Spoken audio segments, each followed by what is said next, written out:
Dalam jumpa pengguna chat algorithm, kita akan belajar dasar algoritma dan pemrograman. Materi ini ditujukan bagi siapa saja yang ingin mengenal algoritma dan pemrograman sebagai dasar untuk menguasai teknologi informasi. Setelah mempelajari materi ini, peserta dapat menjelaskan definisi dari algoritma dan pseudocode, mengenal bahasa pemrograman, fokusnya Java dan C++, serta flowchart dari program, serta mampu menggunakan bahasa Java untuk membuat program sederhana. Para peserta, program komputer ialah sekumpulan instruksi di mana seorang programmer atau pengembang, pembuat program, menulis program ke komputer untuk menyelesaikan problem tertentu. Program tersebut dibuat menggunakan bahasa pemrograman. Ada bahasa Java, C++, Python, Visual Basic.NET, Visual C#.NET, dan lainnya. Merupakan bahasa pemrograman yang paling populer di dunia saat ini. Karena mudah dipelajari, bisa buat aplikasi visual, grafis, kecerdasan artifisial, dan lain-lainnya. Nah, mempelajari algoritma dan pemrograman menggunakan Java, C++ sangat tepat. Pengetahuan dasar algoritma dan pemrograman dibutuhkan untuk menjadi pengembang program profesional dan handal. Jadi Anda mau bidang apapun perlu menguasai algoritma dan pemrograman. Untuk menghasilkan program yang baik, dibutuhkan algoritma yang benar dan efisien. Algoritma didefinisikan sebagai step-by-step sequence of instructions that describes how the data are to be processed to produce the desired output. Ini menurut buku Liang. Ya, definisi lain, a set of detailed, unambiguous, and ordered instruction developed to describe the progress necessary to produce the desired output from a given output.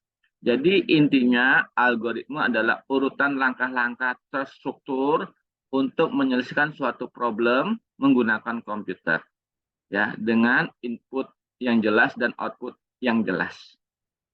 Misalnya, bagaimana sih program menghitung luas segitiga? Maka urutan langkah-langkahnya harus terstruktur. Terima, panjang, terima, tinggi, lalu panjang kali tinggi dibagi dengan 2, maka itu adalah luasnya, lalu luasnya kita cetak. Jadi inputnya jelas, outputnya jelas, yaitu outputnya kita ingin menampilkan luas dari segitiga jika diberikan input panjang dan lebar. Begitu ya. Jika diberikan input alas dan tinggi.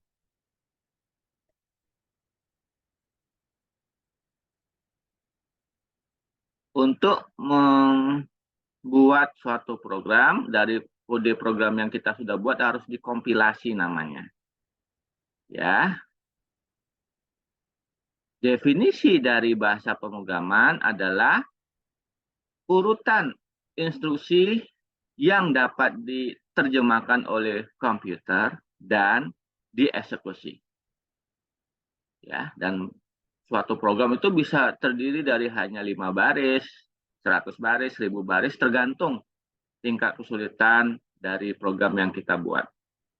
Untuk membuat program yang kita buat dapat dieksekusi, dibutuhkan compiler ya, yang akan mengubah kode program kita atau source code kita menjadi file yang bisa dieksekusi. Misalnya kalau di Java, file.java di-compile menjadi file.class. Nah, file.class itulah yang bisa diterjemahkan atau dieksekusi. Atau file lainnya C++, file.cpp di-compile menjadi .exe. Nah, file.exe itulah yang bisa dieksekusi. Ya, atau .com misalnya, itu bisa dieksekusi. Nah, untuk bisa membuat algoritma, kita perlu menuliskannya dia menjadi salah satu wujud bernama pseudocode. Pseudocode ya merupakan urutan penyelesaian problem pada program dalam bentuk algoritma, namun harus dituliskan dalam natural language. dan tidak boleh bergantung pada style bahasa pemrograman. Ya, contoh algoritma menghitung total biaya dimulai dari start, ya, lalu ada rutin khusus untuk menerima input dan menghitung dan menampilkannya. Maka kita mulai. Apa yang kita mulai? Pertama, terima input harga dan kuantitas. Maka total sama dengan harga kali kuantitas.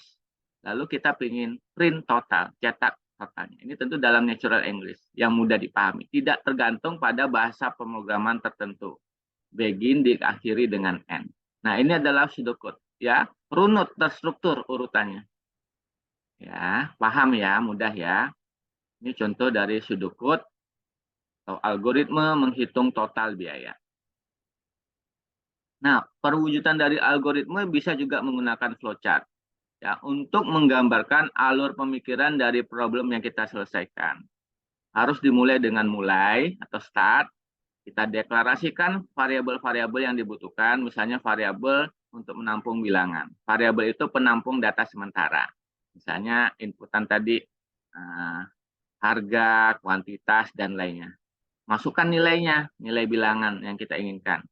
Kita mau mengecek apakah suatu bilangan itu ganjil atau genap. Maka untuk mengecek suatu bilangan ganjil atau genap, kita bisa menghitung menggunakan modulus 2. Jika di modulus 2 hasil sisa baginya sama dengan 0, maka tentu dia bilangan genap.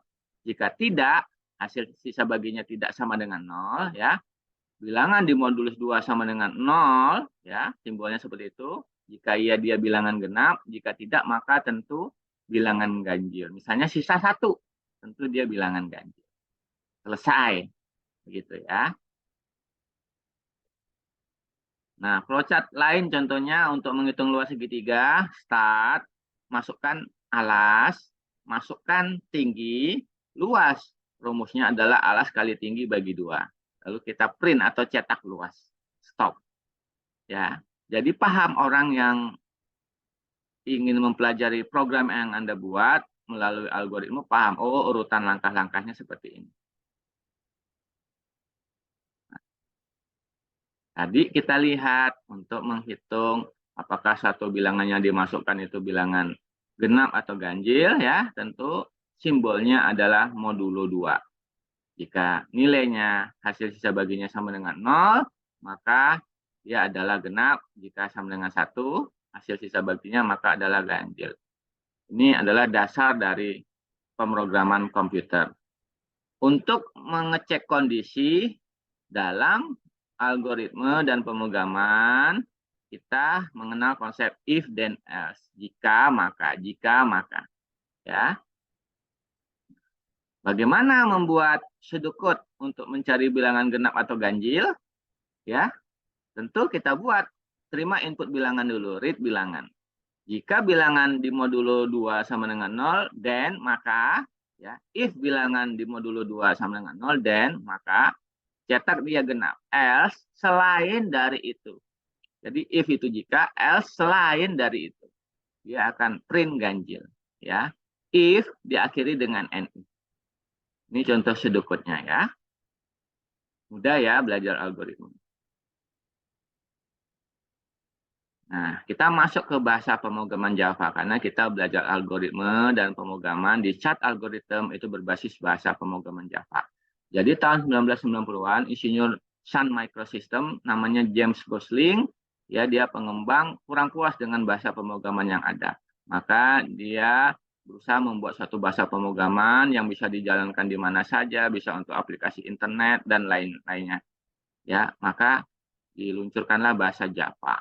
Java ini unggul karena bisa diunduh secara free, ya, tidak tergantung pada platform sistem operasi, ya, platform independen, bisa jalan di Windows, Linux, Sun Solaris dan sebagainya, bisa dijalankan di handphone, ya, tablet dan lain-lainnya, dan berbasis pemrograman berorientasi objek atau OOP. Dan keunggulan lainnya dia adalah write once, run anywhere. Jadi sekali kita buat program untuk jalan di aplikasi Windows, bisa jalan juga di sistem operasi Linux. Ya, jadi tidak perlu mengkode ulang. Ini kelebihannya. Dan handal robust antivirus. Karena dia diterjemahkan bukan dieksekusi. Kalau program dieksekusi cenderung mudah terjangkit virus karena ketika dieksekusi virusnya aktif. Begitu prinsipnya. Nah, bagaimana mengcompile program Java? Program Java disimpan sebagai nama file.java. Lalu kompilasinya menggunakan perintah java. Java spasi nama file.java. Nanti akan tercipta file bytecode-nya ya yang kita kenal nanti namanya nama file.class. Nah, file.class inilah yang nanti kita eksekusi dengan perintah Java. Java spasi nama file. Jangan dituliskan .class-nya. Jadi Java spasi nama file yang sudah tercipta .class-nya. Nama filenya saja. Ya. Dan untuk dia bisa berjalan di semua platform sistem operasi, maka dia membutuhkan JRE, Java Runtime Environment. Ya, dia lah menyediakan sumber daya berbasis Java sehingga program Java itu bisa diterjemahkan, bisa dijalankan di sistem operasi kita. Ya, jadi JRE harus ada, harus diinstal. Ya, bersama dengan Java Virtual Machine, ya, mesin untuk menjalankan aplikasi Java. Nah, Anda tidak perlu menginstal dulu program Java, ya. Jika Anda pemula, coba buka situs programmish.com, pilih yang compiler Java Programming ya, online compiler. Anda bisa buat program Java, ketik langsung di situ. Nah, program Java minimal harus ada kelas. Contoh nama kelasnya Hello World. Ciri kelas, karakter pertamanya huruf besar. Jadi Hello World hanya sama W-nya huruf besar. Pada saat program dijalankan, fungsi yang pertama kali dipanggil adalah fungsi main. Nah, di situ kita buat definisi fungsi main, public static void main. Jadi nama fungsinya main, void itu artinya tidak mengembalikan harga. Artinya ketika sudah selesai dijalankan, dia tidak ada return nilai, tidak ada mengembalikan nilai tertentu. Dia bisa langsung dipanggil, maka kasih kata kuncinya static, keywordnya static. Ya, fungsi main dia butuh satu parameter variabel bernama args, singkatan dari argumen string. Supaya bisa menerima lebih dari satu data, ya dia harus bertipe array. Ciri dari array adalah kurung persegi seperti ini. Ya, jadi fungsi main dia butuh satu parameter variabel bernama args, dia bertipe array biar bisa menerima lebih dari satu data, dan supaya bisa menerima semua tipe data, karakter, bilangan pecahan, bulat, kata, dan sebagainya, dia harus tipe datanya string. String itu kelas, maka S-nya hurufnya besar. Buat jaga-jaga kalau ketika kita menjalankan program, kita ngasih data. Misalnya mengucapkan selamat datang Anton. Maka kata Anton itu kita berikan di program kita. Itu ditampung oleh variabel args, argumen string. Nah, untuk mencetak hello world, gunakan perintah println yang ada di dalam paket system.out. Jadi untuk mencetak string, system.out.println hello world. Stringnya kasih kutip 2. Println, n-nya itu setelah dia mencetak pesan hello world, ganti baris. Kalau print saja, dia nggak ganti baris, kursornya masih di ujung kanan. Gitu prinsipnya. Lalu setelah kita buat program ini, kita run saja. Ya, kita run. Ya, maka seperti ini, klik button run, dia akan menampilkan pesan hello world. Jadi Anda bisa belajar pemrograman langsung lewat online compiler. Nanti kalau sudah paham bisa install program Java melalui NetBeans, Eclipse ya. Anda harus banyak menginstal program biar tahu. Karena pengembang itu harus tahu banyak software. Nah, bahasa pemrograman lainnya misalnya C++. Ini juga penting. Misalnya dia butuh library IOString untuk terima input output ya, untuk menampilkan pesan pakai fungsi cout. Ya, std.2.2 out hello talenta digital. Ya, karena dia fungsi mainnya tipe datanya integer, maka harus return nilai. Jadi selain dari void harus return nilai. Ini contoh saja, Anda mau void atau tidak terserah. Ini saya contohkan ya, karena dia harus return nilai dan integer itu bilangan bulat, maka return 0. 0 kan bilangan bulat. Lalu kita klik run, sampai pesan hello talenta digital. Jadi kelihatan ya antara program Java sama C++ mirip. Nah, tentu bahasa pemrograman Java lebih baik. Sehingga dia dalam beberapa hal lebih unggul. Ya. Dicoba ini dulu ya, baru lanjut ke tahap berikutnya. Nah, untuk menampung data secara sementara, kita butuh variabel, ya. Yang menyimpan nilai, bisa berupa bilangan bulat, karakter, kata, pecahan, true atau false, atau kita sebut boolean, ya. Dan dia memiliki tipe datanya. Contoh, kita mendeklarasikan suatu variabel nilai. Tipe datanya pengen bilangan bulat, maka int nilai, integer nilai. Mau bilangan pecahan, double area. Variabel area tipe datanya double, artinya bisa menyimpan pecahan. Ya, kita inisialisasi dia biar ada nilainya. Misalnya nilai sama dengan 5, kita menginisialisasi variabel nilai itu dengan nilai 5.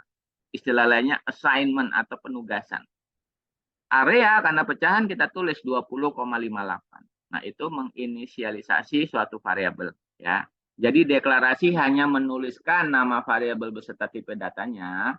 Kalau kita masukin nilainya, kita inisialisasi. Nah, contoh ini. Kita buat variabel umur, pecahan 20,5 kita isi nilainya. Maka kita bisa mencetak usia Anda berapa. Penghubung antara kalimat dengan suatu variabel pakai simbol plus. Usia Anda, kutip 2, plus variabel umurnya. Ya, penghubungnya pakai simbol plus. Kita coba jalankan, ya, dia akan menampilkan usia Anda 20,5 tahun. Misalnya seperti itu. Gampang ya belajar program Java. Lihat tadi kode sumber Java, ekstensinya .java. Ya, seperti itu. Nah, sebagai latihan, buat program Java dengan nama variabel total dan kuantitas, lalu masukkan nilai 10 ke variabel bernama kuantitas, dan dikalikan dengan harga bernilai 1.500 menggunakan simbol bintang untuk perkalian. Ini dasar dari operator kali bagi tambah kurang. Dan ditampilkan nilai variabel total tersebut. Bisa ya dicoba buat program 10 menit. Oke, bisa ya. Nah, ini contohnya jawabannya. Jadi kita deklarasikan dan inisialisasi variabel kuantitas, nilainya 10, harga isinya 1.500, total awal nilainya 0, total sama dengan harga kali kuantitas, lalu kita cetak total adalah plus total. Ya, sehingga totalnya 15.000. Ya, ini kalau kita pakai NetBeans. Jadi Anda harus menginstal NetBeans versi 12 yang lengkap ya, beserta Java-nya. Java Standard Edition, J2SE. Silakan dipelajari di internet untuk instalasinya. Untuk pengecekan kondisi if then else tadi sudah. Jika, ini misalnya untuk grade nilai. Jika nilai besar dari sama dengan 80, kita dapat nilai A. Selain dari itu, jika nilai besar dari sama dengan 60, kita dapat B. Ya. Selain dari itu, jika nilai besar dari sama dengan 40, kita dapat C dan sebagainya. Coba buat program pengecekan nilai input untuk mendapatkan grade. Ya. Sebagai latihan, buatlah program Java yang menerima input nilai dan menampilkan grade sesuai input nilai yang diberikan. Nah, ini contoh flowchart. Anda mungkin membutuhkan belajar program Java yang dasar dulu, belajar if then else, lalu coba dari sumber-sumber yang ada di buku dan di internet, coba buat program ini. Jika Anda sudah melalui ini, maka berikutnya sudah gampang.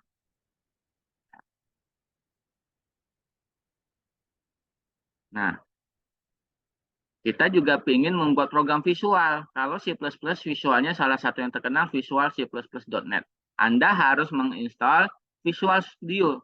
Visual Studio itu dari Microsoft. Silakan diinstal paket lengkap. Nanti ada Visual C++, ada Visual Basic, .net, dan lainnya. Ya, jadi kalau Anda ingin jadi pengembang aplikasi desktop, bisa pakai visual ini. Ini contohnya ya, melalui konsol yang kita buat, kita bisa buat program sederhana belajar C++ di Visual C++.net. Ya, kita deklarasikan variabel, inisialisasi, kita nampilkan nilai pecahan tersebut, ya, dia akan tampil, lalu tekan sembarang tombol dengan fungsi get karakter itu dia akan keluar. Nah, karena dia menggunakan fungsi get, maka ada library control input output.h yang dibutuhkan. Jadi ini library penting agar bisa menggunakan fungsi-fungsi yang dibutuhkan. Library. Ya, gampang ya. Silahkan dicoba. Hasilnya seperti ini ya. Jika dia sudah menampil 5,5, kita pencet sembarang tombol di keyboard, dia akan keluar. Coba dibuat. Install Visual Studio. Sebagai latihan, buatlah program C++ untuk menghitung luas lingkaran. Paham ya? Ini hasilnya. Ya, VR kuadrat.